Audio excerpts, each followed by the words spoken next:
So one of the exciting things about real estate is like it tends to go up over time in value, create equity. What happens when you no longer want to live in the house, but you also want to pay taxes and all the money you've just generated, all the taxes required, particularly here in California.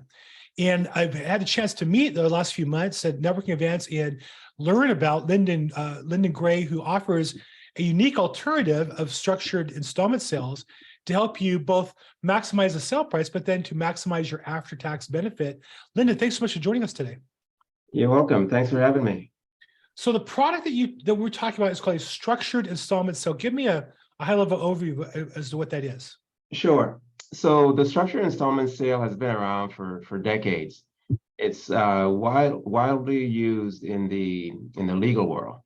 For example, I work with attorneys, and from time to time I get an email. I got an email last October. The attorney won a case for a United Airlines pilot. They won a settlement about $2 million in a wrongful termination. So basically, if that $2 million is wired into the client's bank account, automatically it catapults him to the top 1% of earners, especially in the state of California. So then come April of next year or this year, he would have had to pay at least $1 million in taxes because that 2%, that 2 million represented income. And so bam, you're up to the highest level, $1 million gets taken away. So one of the strategies is when I get that email, it says the client wants to do a structure, the taxes will be too much. We basically took $250 in November, since we were close to the end of the year. And then the next year, 2023, January, took another $250. And then come 2024, we're going to structure $1.5 million. And I basically asked him, what is he comfortable receiving monthly? What is his budget that he would like to get? He said, I'd like $8,000 a month, say over 15 years. So we basically structure that to pay him $8,000 a month over 15 years. That way he basically manages the tax liability as opposed to getting it all at once, paying a big chunk in taxes, or spreading it out over time and just getting taxed on the dollars you receive in the year you receive it. So going forward, he will get 1099 basically on just those dollars, the $8,000 a month that he gets for 12 months, just 1099 on that. That's a much smaller tax hit going forward on a yearly basis, as opposed to taking it all at once and getting hit 50% tax. So it seems like two big advantages of that format. One is the pile of money that's creating more money for you is bigger because you haven't given half of it to Uncle Sam and Uncle Gavin Newsom here in California. And second, you're taxed at a lower rate because you're only being taxed on the income at the, you're only being taxed at the rate based on the income as you receive it, as opposed to being taxed as though you got $2 million a year and you get taxed all at once, right? Because $2 million a year, you're rich, you pay a ridiculous tax rate. If you get $8,000 a month, $100,000 a year or so, it's a whole different ballgame. Those are two primary advantages, I would think. Exactly. Because the reality is someone gets 2 million and it goes to their bank account, they pay the tax, and then they're left with 1 million searching for returns. What CDs are paying? What money market can you get me? Where can I put this money to work for me, as opposed to spending down the principal? So they're left with less money seeking the same result, right, when they basically can manage that situation and get better income, because now that that money is deferred, they're getting anywhere from 3, 3.5, 4, depending on the time that they defer it, 5 years, 10 years, 15. And so they earn interest on that, and that's compounded. So then 2 million actually, or $1.5 million actually over the 15-year period can end up being more like 1.8, 1.9 that they actually receive. You know, I learned this the hard way when I started a business. For the first 3 years, my wife ran it, and I ran it really lean, took out just enough to pay for expenses and keep her head above water. And then at the end of the third year, we took a large distribution, which is really income earned over a 3-year period. I think it was $750,000 back in 1986, which was to us a lot of money, but it's really 3 years income. So it wasn't that much. We got taxed at the rate as though we made that every year. And in that particular year, Bill Clinton had a retroactive surcharge on rich people, which was over 750, I think. And I hit that number and paid another 10% like 6 months later. So the idea of trying to spread things out makes a lot of sense. Now, one case this works is a lump sum payment, like a lawsuit. That's how you got involved. But I think the more common case would be somebody who has a primary residence that might be worth, here in LA, $2 million, $3 million. It sounds like a lot, but that's been their savings program. They want to sell it and cash out and buy a $600,000 home in Florida. What do they do with the rest? Well, they can either pay a lot of taxes or they could pay less taxes. That sounds like the kind of game plan we're talking about. Exactly. So I mentioned the legal world to then go to the real estate world, because you're taking the same chassis, if you will, that the legal world has been using for decades, and you're transferring it to another asset class, your primary residence. You bought the Palisades house for $500,000 20 years ago. It's now worth $3.5 million. Even with your husband and wife tax exemption of $500,000, you still have a major tax exposure. So clients are empty nesters. They're looking to go to another state, be with their extended family, their grandkids, and so on. But they're reluctant to just put this house in the market and bite the bullet, because this is money for grandkids and so on. And I'd rather just stay in this house and make maybe twice a year trips to my extended family.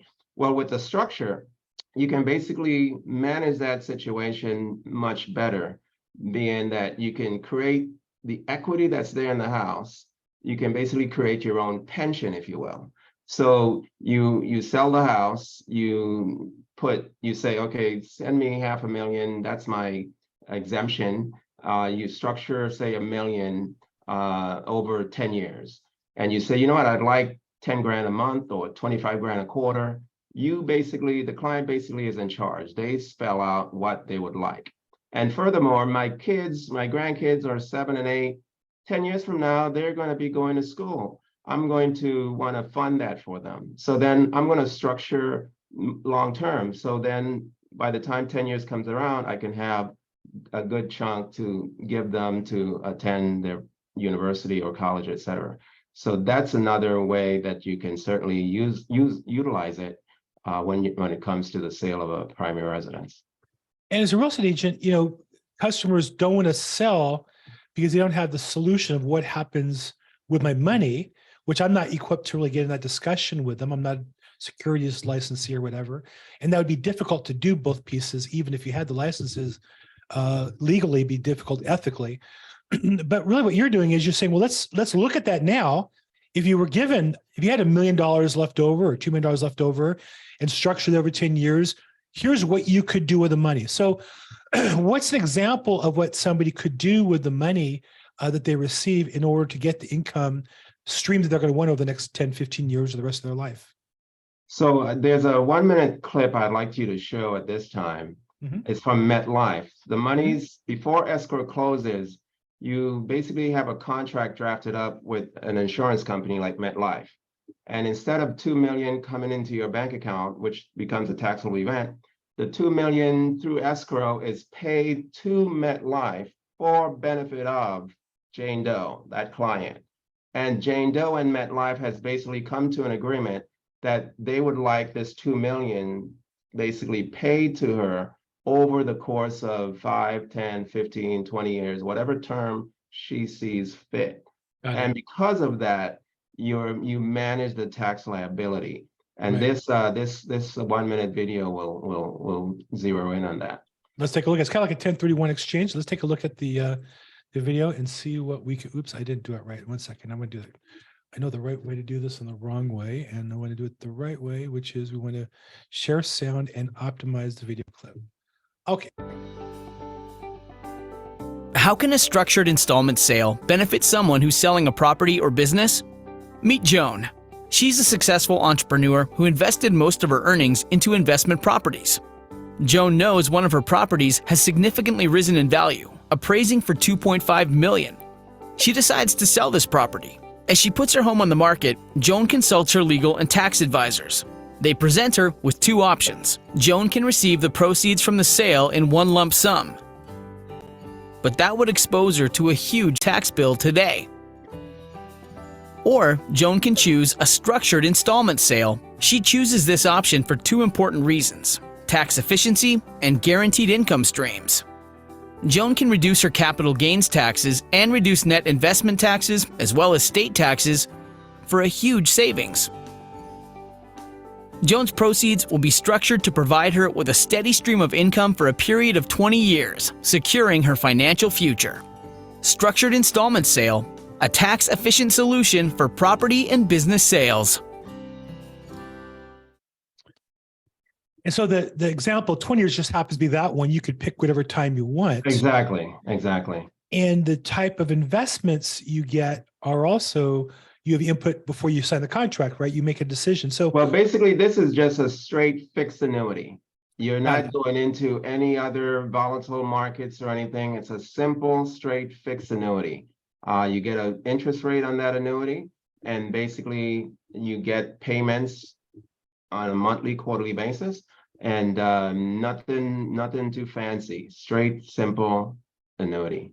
the contract No is- management fees and things like that. There's a one-time cost to structure the contract of $500 or $550, and from that, everything else is basically your income. MetLife, of course, is taking those dollars and investing in real estate and investing in other things and doubling those monies. So they are comfortably making the money, making money on that money, but they're giving you peace of mind, allowing you to tax defer the liability on capital gains, and it's a win for the client. Do they guarantee a rate and or do they publish a estimated rate? Yeah, so once you're in that contract, you do have a rate that does not change for the life of that contract. And there's another attachment. There's a 10-year structure and a 20-year structure for a Jane Doe hypothetical, that if you wish, you can bring that up for me and I can see that. 2 million, 10 years. Yeah, so this is a 10-year structure, and you can see that over the 10 years, this person will get $19,885 monthly. And that 2 million over that 10-year period would have grown to 2,203,386, and the rate of return is 3.68. And then the 20-year will be,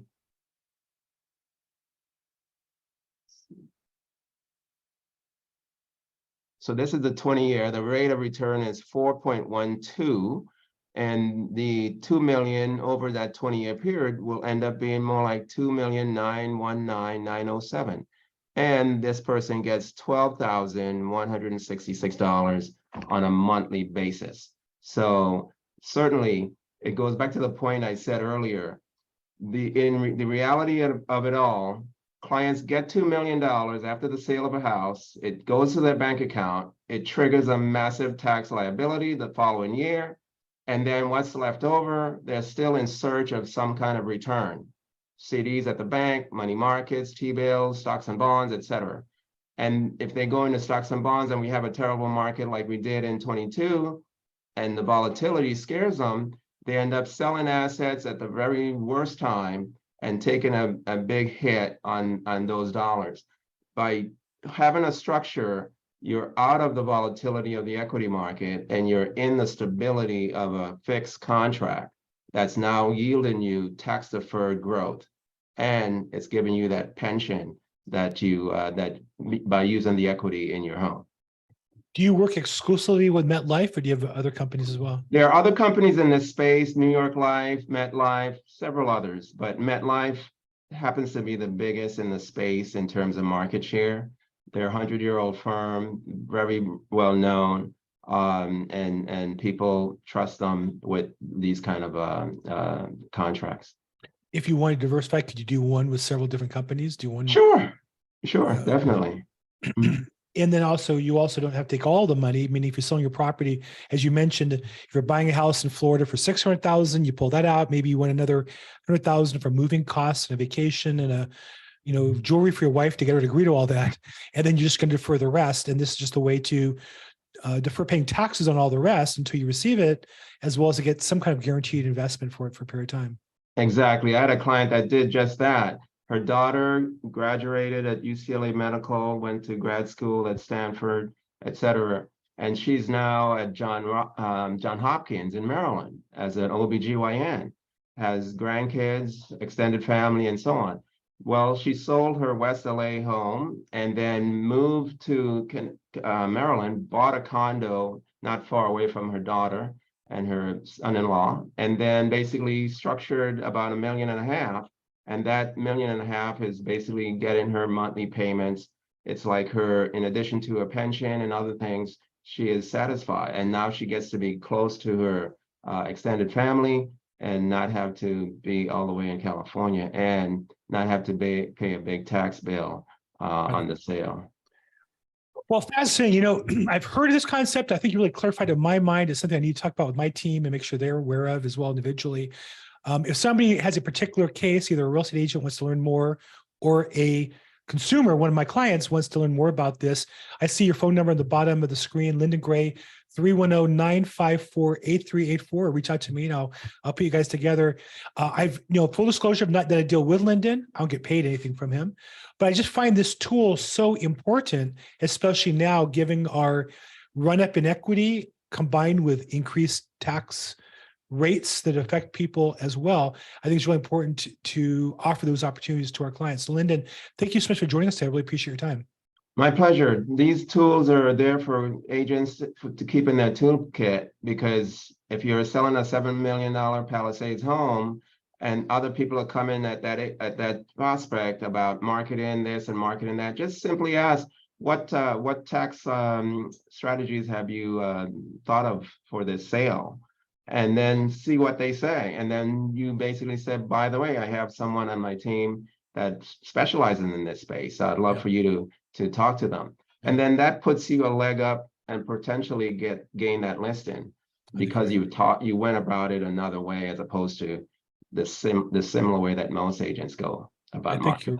I think you're right, 100% right. And I think I'll see you also next month at the LAProbate event down in Culver City, right? Second Thursday. Indeed. If I talk to you before then, I will look forward to seeing you then. Lyndon, thanks again as always. I appreciate it. My pleasure. Bye-bye.